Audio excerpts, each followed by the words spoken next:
Ambillah dunia selama dunia itu kadang mengganggu.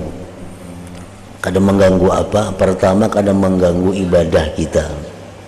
Yang kedua, kadang mengganggu menuntut ilmu kita. Yang ketiga, kadang mengganggu silaturahmi kita. Yang ketiga, kadang mengganggu hubungan antar muslimin di antara kita. Nah, itu Tuhan kadang melarang kita mengambil dunia. Bahkan ada ayat sedikit yang maksudnya agar kita jangan melupakan dunia. Wala tansa nasibak minad dunia. Dunia kita ambil karena itu memang pemberian Allah, tapi catatan-catatannya banyak. Silahkan sekaya-kayanya, sesugih-sugihnya, karena sugih kada kalau ditolak. Kalau orang ditakdirkan Tuhan sugih, kayak apa hanya mesti sugih. Kalau menolak sugih kada kalau ditolak. Cuma catatannya dijaga. Silahkan punya harta banyak, cuma satu, nah ibadah lawan Tuhan jangan diganggu oleh harta itu. Yang kedua, menuntut ilmu jangan diganggu oleh harta itu. Yang ketiga, silaturahmi jangan diganggu.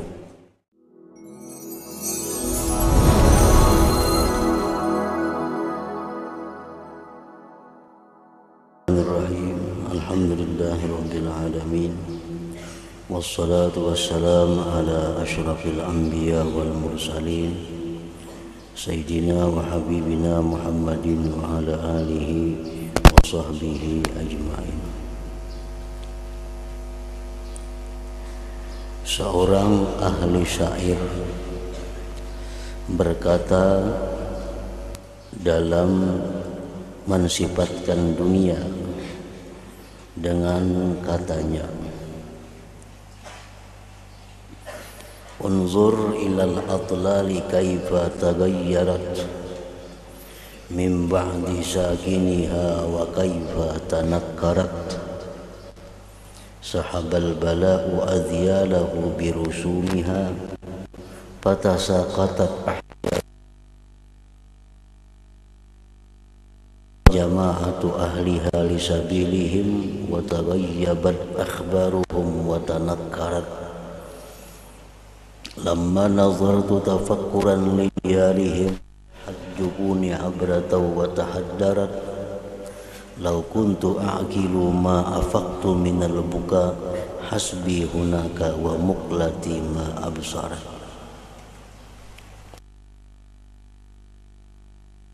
Penyair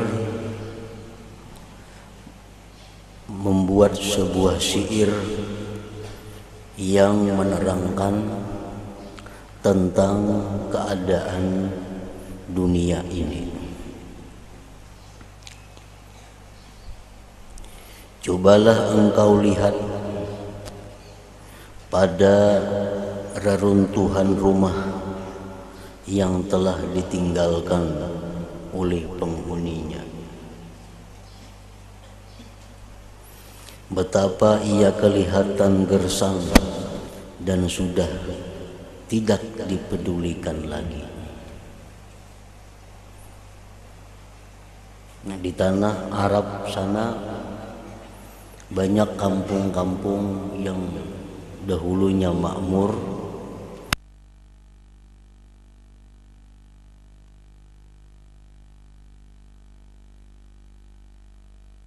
dibinasakan oleh Allah. Ada kaum Ad, ada kaum Samud. Nah, itu rumah-rumah mereka sampai sekarang masih ada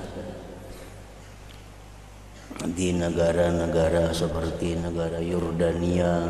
Nah, di situ kalau dilihat banyak gedung-gedung yang dibuat dari batu yang dipahat dari gunung-gunung dibikin rumah. Namun sekarang tentu sudah tidak ada lagi penghuninya dan kelihatan gersang dan sudah tidak dipedulikan lagi.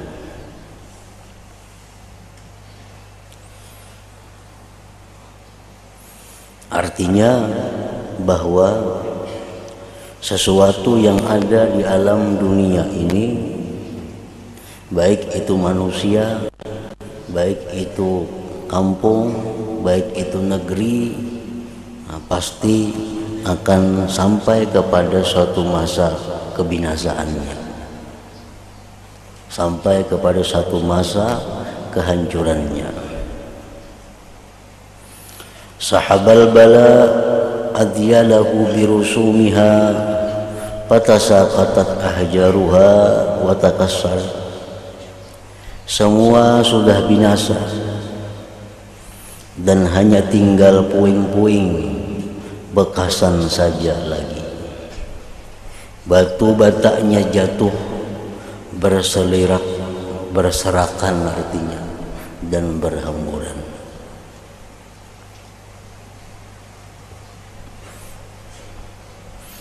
Wa qamadat jama'atu ahliha li sabilihim wa taghayyabat akhbaruhum wa tanakkarat. Para penghuninya telah lama pergi untuk menemui balasan. Berita tentang mereka sudah lama tidak terdengar. Bahkan orang sudah tidak pedulikan lagi dengan cerita mereka itu. Ini rumah arwah si fulan, ini dahulu rumah arwah si fulan, ini dahulu adalah ampunnya arwah si fulan. Nah, orangnya sudah tidak ada lagi, menemui balasannya di akhirat, di alam barzakh. Lamma nazartu tafakkuran lidiyarihim sahhat jubuni abratan wa tahaddarat. Bila kulihat dan kupikirkan keadaan ini, mesti air mataku mengalir membasahi pipiku. Lau kuntu aqilu ma afaqtu minal buka hasbi hunaka wa muqlati ma absarat. Seandainya aku benar-benar memiliki akal yang sempurna, sudah tentu aku akan terus menangis. Cukuplah keadaan itu memberi nasihat kepadaku. Cukuplah keadaan itu memberi nasihat kepadaku. Dan cukuplah mataku mengambil i'tibar dari apa yang sedang dilihatnya. Nah, makanya kita disuruh untuk ziarah kubur, disuruh mengantar jenazah. Itu mempunyai dua makna. Makna yang pertama adalah makna sosial, makna kepedulian kita, perhatian kita, disuruh kita mengantar jenazah, disuruh kita ziarah kubur. Nah, di balik itu ada makna lain lagi yang tersembunyi, bahwa kita disuruh i'tibar, disuruh itu jadi nasihat untuk kita, disuruh itu dijadikan mau'izah. Sebenarnya nasihat yang paling ampuh, nasihat yang paling tajam bagi orang-orang yang berakal itu adalah nasihat di mana kita melihat orang yang berada dalam sakaratul maut sampai dia mati, sampai dimandikan, disembahyangkan, diantar ke kubur. Nah, itu sebenarnya adalah nasihat yang paling menyentuh, nasihat yang paling ampuh bagi orang-orang yang berakal. Makanya ada istilah bahwa celakalah orang yang tidak tersentuh dengan melihat kematian.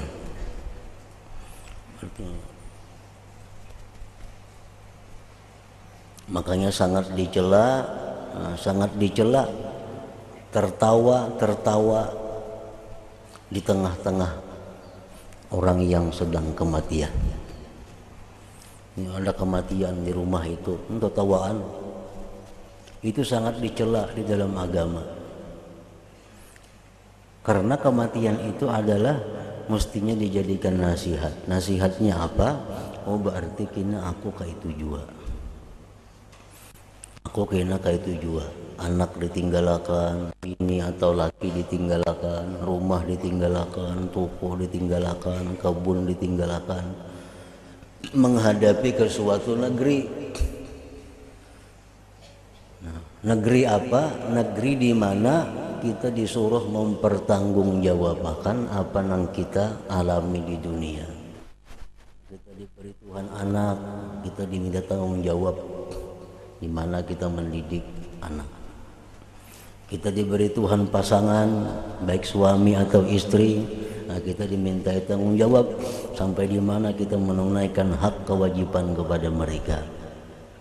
Kita diberi harta, kita tinggalkan hanya untuk tanggung jawab di mana dapat harta itu, dengan jalan apa memperolehnya, kemana menggunakannya. Nah jadi sebenarnya kematian itu adalah suatu i'tibar, suatu nasihat bagi orang-orang yang menghadapi atau yang melihat kematian. Seandainya aku benar-benar memiliki akal yang sempurna, sudah tentu aku akan terus menangis. Cukuplah keadaan itu memberi nasihat kepada aku, dan cukuplah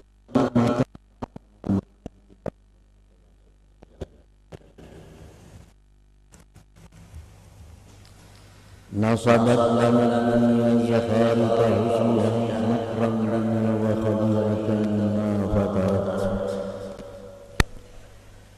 wa hiya allati lam tahlu hatta lidaiqi illa taghayyara ta'muha wa tamarrarat khadda'atun bi jamaliha in aqbalat fajja'atun bi zawaliha in aqbalat wahabatun sallabatun li hidayatiha tallabatun li kharabi ma ta'anna. Sebenarnya dunia ini telah memerangkap kita dengan perhiasan,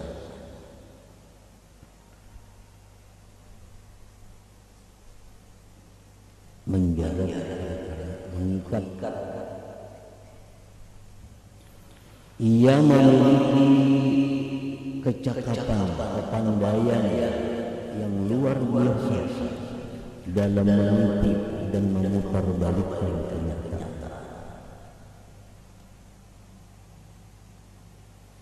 Bila ia pernah memberikan sedikit dunia itu kepada kita, kemanisan, kenikmatan kepada penggemarnya, pasti selepas itu ia akan memerangkapnya dengan kepahitan.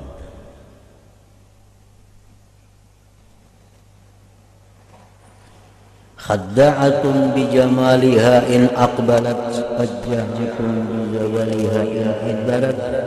Itulah dunia yang sangat pandai menipu dengan keindahannya. Apabila ia datang dengan kegembiraan, maka pasti kegembiraan itu akan dibayar dengan kesusahan.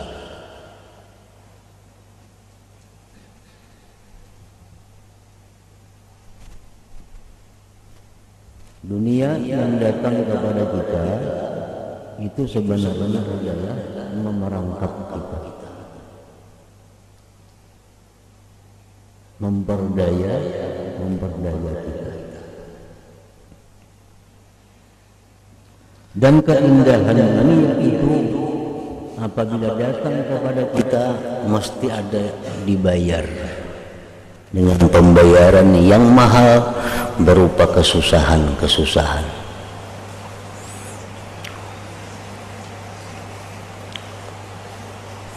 Artinya kadada kenikmatan dunia ini yang bujur-bujur nikmat tuh kadada. Kenapa sebabnya? Karena dunia ini wahabatun sallabatun lihibatiha tallabatun li kharabi ma qad amarat. Dunia memang pandai memberi, namun ia pasti akan menarik semua pemberiannya itu. Dan bila ia membangunkan suatu tempat, maka sudah pasti pada suatu masa yang akan datang tempat itu akan dihancurkannya semula. Orang yang banyak mendapatkan dunia, kesusahannya, kesulitannya lebih daripada orang yang tidak banyak mendapatkan dunia.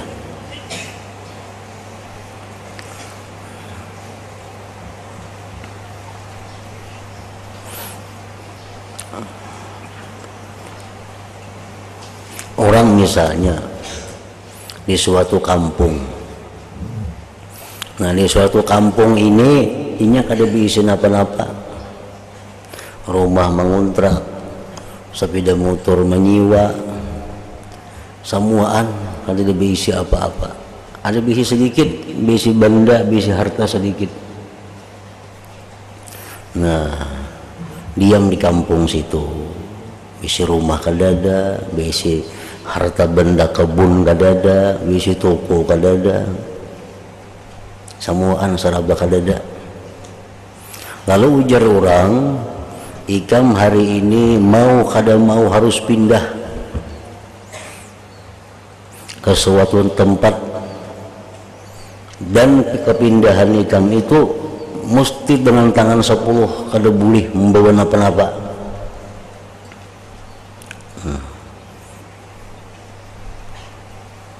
Berangkat aja tulak ke kampung nang pacang dituju tuh, hatinya kada seberapa sedih. Kenapa? Di situ rumah kada ada beisi juga, yang ditinggalkan nih rumah kada beisi, kebun kada beisi, toko kada beisi, harta benda kada beisi. Maka dia berangkatlah meninggalkan kampung itu ke kampung yang akan datang dengan perasaan yang nyaman. Nah, ada orang yang di kampung ini diberi dunia, rumah banyak, kendaraan banyak, kebun banyak, toko banyak, harta banyak. Lalu sampai suatu saat orang ikam harus pindah dari kampung ini, tinggalkan semua harta kamu dan kamu berangkat tangan 10 ke negeri sana. Nah kita banding mana sedihnya antara dua orang ini. Yang pertama tadi lawan yang kedua ini mana sakit hatinya. Nah tentu susah yang kedua ini. Tentu yang kedua ini susah karena meninggalkan rumah banyak, kendaraan banyak, toko banyak, duit banyak, harta banyak. Sedangkan tempat yang dituju tempat mulai nol, tempat kita kada tahu apa di sana. Tentu ini sakit hati. Nah, beti lambung kada hendaknya. Pindah ke sini, pindah ke sana, kada kawa, tetap harus pindah. Maka itu orang-orang yang berduit banyak tuh, orang-orang yang mencintai dunia nih, yang mencintai dunia, yang banyak berisi harta. Ujar orang kamu harus pindah ke sana kayaknya, ini kada hakun. Nah, berubat ke sana, berubat ke sini, supaya jangan mati nih. Berubat ke Jakarta, berubat ke luar negeri, ke mana-mana yang berubat supaya kada hendak mati itu bang. Cuma kada kawa harus pindah. Nah, tentu orang ini meninggalkan tempat ini penuh dengan kesedihan, penuh dengan duka cita. Nah, jadi dunia ini wahabatun salabah, memberi tapi pasti mengambil pemberiannya. Dunia ini wahabah, memberi tapi mengambil. Yang paling bagus itu inya memberi terima, tapi sebelum mengambil unjukakan. Nah itu paling nyaman sudah. Begitu dunia ini datangan, kada boleh tulak-tulak, datangan ini terima aja. Cuma sebelum inya mengambil sarahkan berdahulu. Nah punyikan mengambil aku nabulik. Nah itu paling nyaman sudah. Itu paling nyaman meninggalkan tempat ini. Yang susah itu rahatan masih hendak menikmati, rahatan masih hendak berkendaraan ini diambil orang bakal kajutan. Nah sakit bana hati itu.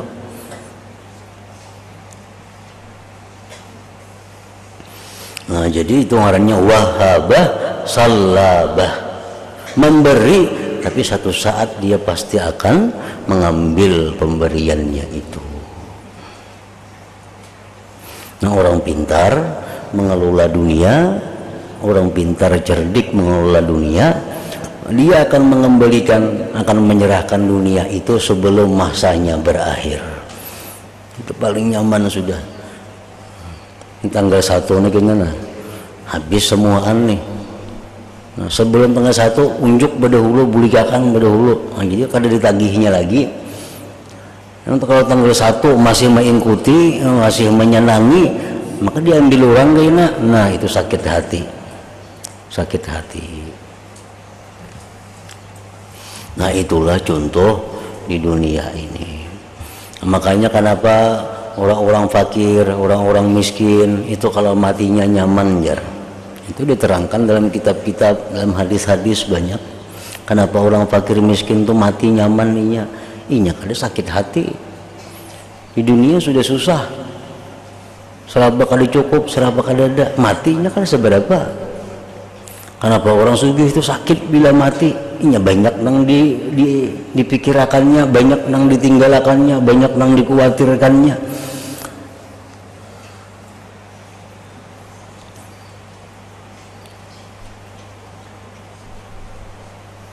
Nanjakannya orang yang kaya-kaya itu sebelum inya mati, nah, sudah tua, nah, sudah mundur daripada mengurusi dunia. Nah, aku sudah umur 60, nah, sudah tua pada 60 ini sudah. Kalau perlu di bawah 60 ini sudah parak, sudah diambil orang dunia nih. Nah, sudah mundur dari permainan dunia. Tinggal lagi menyempurnakan ada one ampun si ano nyembulikakan. Artinya harta ini sudah diwakapakan aja. Nah, harta ini sudah diberiakan aja. Oh, harta ini sudah diberiakan aja. Sehingga inya punya harta lagi hanya cukup bertahan sampai habis umurnya. Nah, orang ini nyaman matinya. Nyaman matinya. Kenapa? Karena sudah membulikakan dahulu pinjaman sebelum ditarik orang bakakarasan. Sebelum ditarik orang bakakarasan. Lagi mah berhimat cari dunia. Habis-habisan mau, tapi sudah umur 50, sudah umur lebih 50 itu sadang, sudah bersih simpul ini beriakan, ini sagan ini sagan itu, seorang kada ada lagi, kada mengurusi lagi itu. Cukup untuk makan, cukup untuk pakai, cukup untuk beribadah, cukup untuk menuntut ilmu. Nah, mati itu nyaman mana matinya. Nyaman matinya. Wa iza banat amran li sahibi sarwatin nasabat majaniqaha alaihi pada marat. Apabila dunia membangun sesuatu perkara bagi seseorang, maka pada masa yang sama sebenarnya ia telah memasangkan satu perangkap yang akan menghancurkannya pada suatu masa yang akan datang.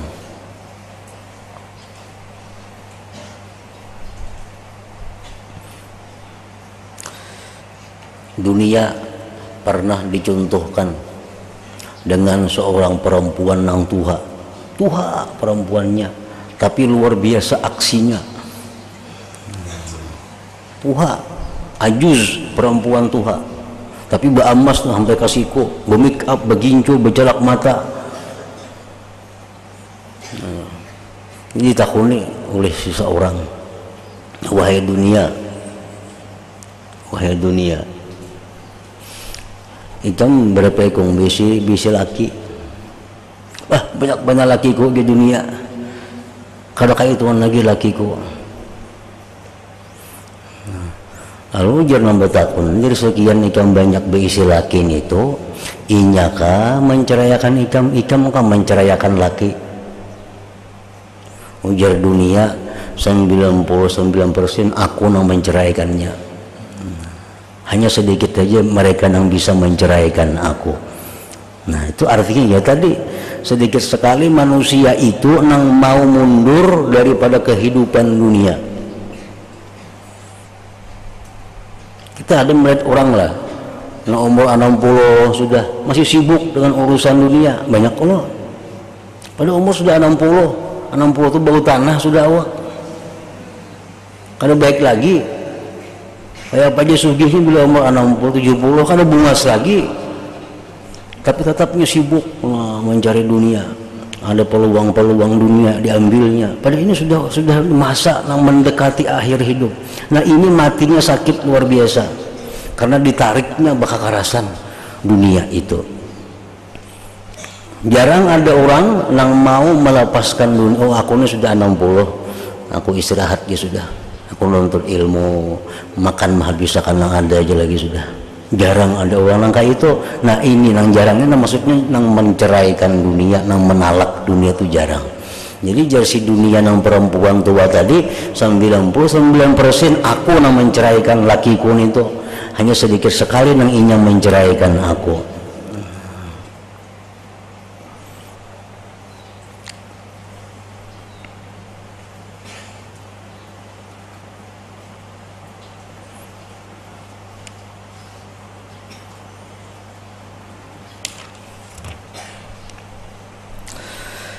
وهي التي لم تحلق lidaikum illa taghayyara ta'muha wa tamarrarat. Bila ia pernah memberikan sedikit kemanisan kepada penggemarnya, pasti selepas itu ia akan memerangkapnya dengan kepahitan.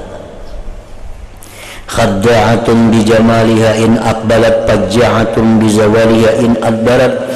Itulah dunia yang sangat pandai menipu dengan keindahannya. Apabila ia datang dengan kegembiraan, maka pasti kegembiraan itu akan dibayar dengan kesusahan.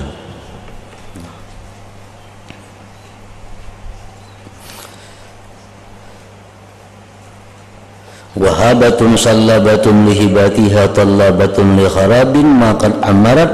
Dunia memang pandai memberi, namun ia pasti akan menarik semula pemberian itu. Dan bila ia membangunkan sesuatu tempat, maka sudah pasti pada suatu masa yang akan datang tempat itu akan dihancurkannya semula. Wa idza banat amran li sahibi sarwatin nasabat majanikaha alaihi fadammarat. Apabila dunia membangunkan suatu perkara bagi seseorang, maka pada masa yang sama sebenarnya ia telah memasangkan satu perangkap yang akan menghancurkannya pada suatu masa yang akan datang. Dan berkata pula seorang penyair syair, wa may yahmadid dunya li 'aishin yasurruhu fasawfa la'amri an qalilin yalumuha. Siapa yang memuji dunia karena ia telah mendapat sedikit kegembiraan, maka pasti ia akan mencelaknya pada suatu masa yang akan datang karena satu kesedihan. Idza adbarat kanat 'alal mar'i hasratan wa idza aqbalat kanat katsiran humumuha. Ketika dunia itu berpaling meninggalkan, maka ketika itulah ia akan bersedih dan menyesal. Dan apabila dunia itu datang, maka ia akan membawa keadaan sengsara dan duka cita. Nah, jadi apabila engkau telah mengetahui apa yang telah aku sebutkan tadi, maka sudah menjadi satu kepastian atas setiap insan ini agar ia menjalani jalan orang yang sempurna akalnya dan memandang dunia ini dengan pandangan yang penuh berhati-hati. Ambillah dunia selama dunia itu kadang mengganggu. Kadang mengganggu apa? Pertama, kadang mengganggu ibadah kita. Yang kedua, kadang mengganggu menuntut ilmu kita. Yang ketiga, kadang mengganggu silaturahmi kita. Yang ketiga, kadang mengganggu hubungan antar muslimin di antara kita. Nah, itu Tuhan kadang melarang kita mengambil dunia. Bahkan ada ayat sedikit yang maksudnya agar kita jangan melupakan dunia. Wala tansa nasibak minad dunia. Dunia kita ambil karena itu memang pemberian Allah, tapi catatan-catatannya banyak. Silahkan sekaya-kayanya, sesugih-sugihnya, karena sugih kada kalau ditolak. Kalau orang ditakdirkan Tuhan sugih, kayak apa hanya mesti sugih. Kalau menolak sugih kada kalau ditolak. Cuma catatannya dijaga. Silahkan punya harta banyak, cuma satu, nah ibadah lawan Tuhan jangan diganggu oleh harta itu. Yang kedua, menuntut ilmu jangan diganggu oleh harta itu. Yang ketiga, silaturahmi jangan diganggu. Ini banyak orang bakalahi badang sanak karena harta, nata ganggu ngarannya. Gara-gara berebut warisan kada betaguran lagi kamanakan dua marina. Gara-gara berebut warisan kada betaguran lagi badang sanak. Nah ini yang salah. Padahal Tuhan kan melarang harta itu, cuma caranya itu jangan sampai gara-gara bakungsi pecah akhirnya lawan kawan kada bertaguran lagi. Nah itu nang kada boleh.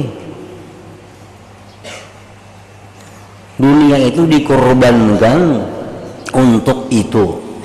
Korbankan dunia untuk beribadah, untuk menuntut ilmu, untuk silaturahmi, untuk membaguskan keadaan kaum muslimin. Jangan itu yang dikorbankan untuk dunia. Nah itu yang akan disesali kaina. Banyak orang dahulunya bakungsi berdagang rapat rukun, nah gara-gara selisih hitungan jadi kada bertaguran lagi, jadi kada berawaan lagi. Nah ini nang celaka. Banyak nang kawan dulunya bagus akrab, karena urusan dunia jadi itu masalah.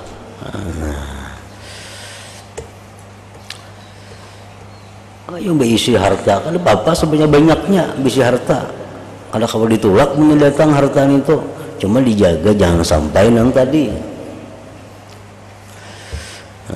Jadi menjalani jalan orang yang sempurna akalnya dan memandang dunia ini dengan pandangan yang penuh berhati-hati.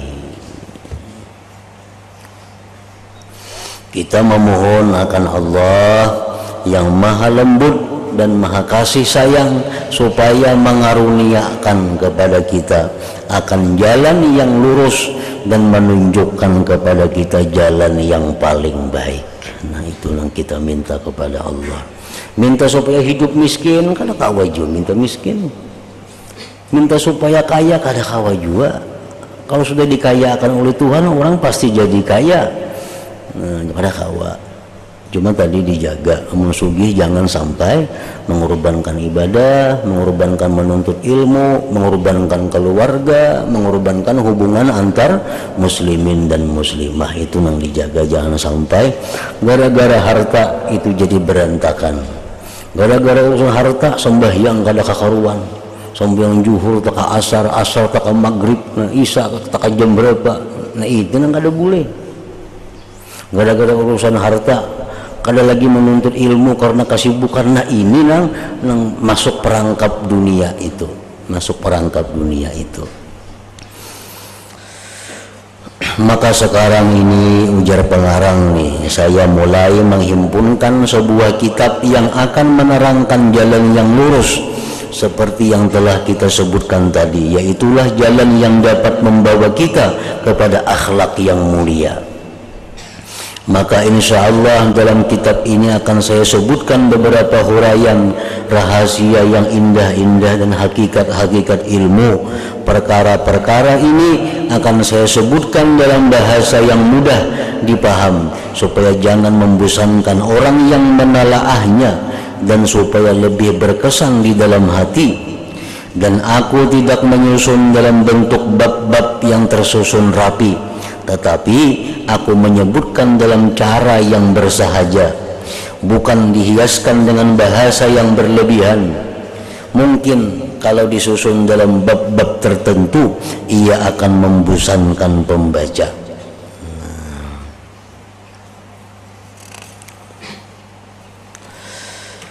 Dalam kitab ini insyaallah akan saya sebutkan petikan-petikan daripada ayat-ayat Al-Qur'anul Karim dan hadis-hadis Rasulullah sallallahu alaihi wasallam dan juga perkataan ulama as-salaf yang laksana lampu yang bercahaya, dan juga saya sebutkan beberapa petikan yang terpilih dari hikayat orang-orang yang saleh, kisah-kisah manakib orang saleh, dan syair-syair yang banyak mengandung makna kezuhudan. Ketika menyebutkan hadis pula akan saya sebutkan martabat hadis-hadis tersebut, sama ada ya sahih atau hasan, dan begitu pula hal-hal perawinya, orang yang meriwayatkan hadis tersebut. Dan juga disebutkan huraian kalimat-kalimat yang sulit atau muskil maknanya, serta disebutkan pula babit baris kalimat bagi kalimat-kalimat yang dibimbangi akan tersalah atau ditakuti akan membawa arti yang bukan dimaksudkan. Kemudian saya menyebutkan juga sanad, yaitu rantai perawi hadis, karena dengan itu akan lebih berkesan di dalam hati orang yang menelaahnya. Dan terkadang saya tidak menyebutkan sanad tersebut sebab takut terlalu panjang sehingga membosankan. Karena kitab ini sebenarnya ditulis untuk mereka yang banyak memenuhkan masanya dengan amal ibadah, di mana mereka tidaklah perlu untuk mendalami hal ihwal sanad tersebut. Bahkan mereka merasa berat dengan sebutan sanad tersebut karena ia dapat memayahkan dan membosankan.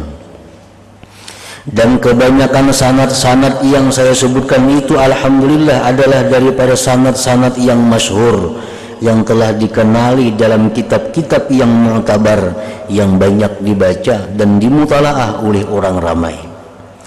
Dan apabila ada di dalam hadis atau cerita-cerita yang saya sebutkan itu lafaz yang susah atau nama seseorang, maka hal ini saya terangkan sejelas-jelasnya. Jadi apa-apa yang perlu disyarahkan maka saya syarahkan dengan sempurna, dan apa-apa yang ada kemungkinan orang tersalah paham maka saya huraikan akan maknanya.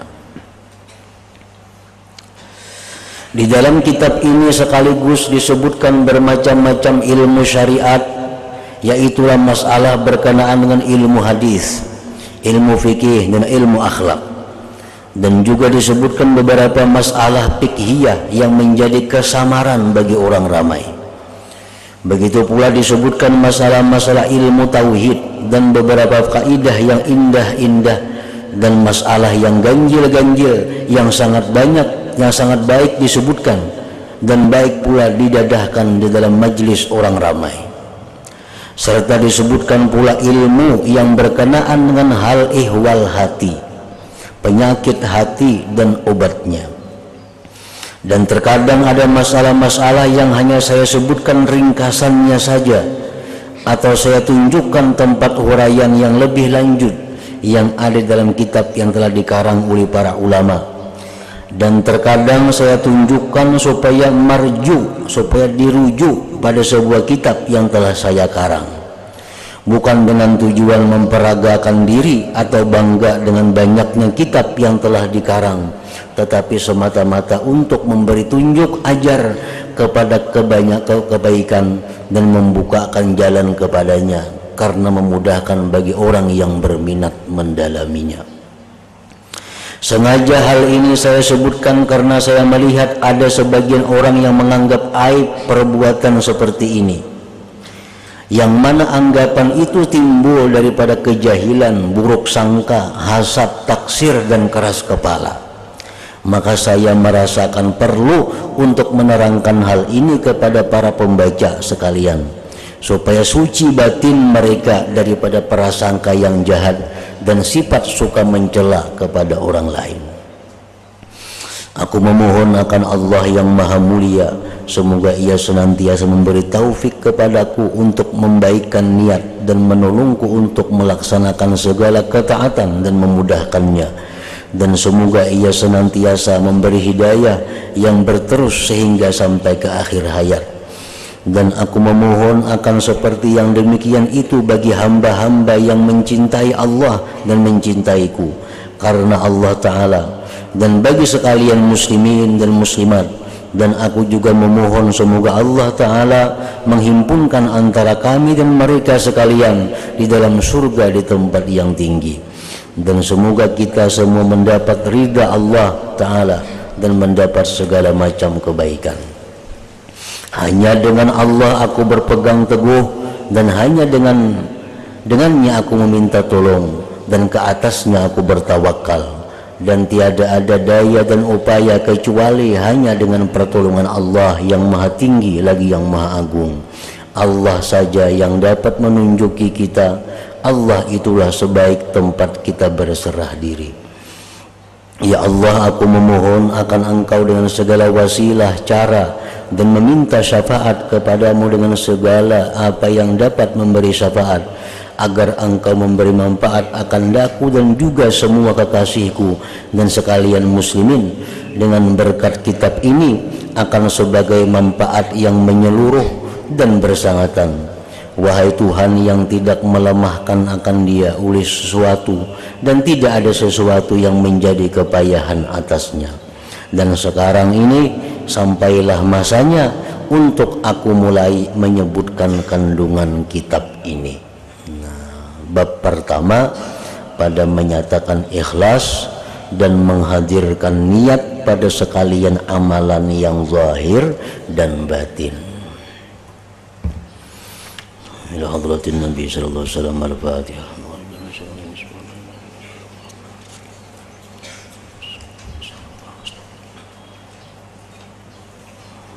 Bismillahirrahmanirrahim. Alhamdulillah rabbil alamin. Wa salli wa sallim ala sayyidina Muhammad wa alihi wa sahbihi ajma'in. Allahumma ja'al jam'ana hadha jam'an maghfura wa tafarruqana min ba'di tafarruqan ma'suma.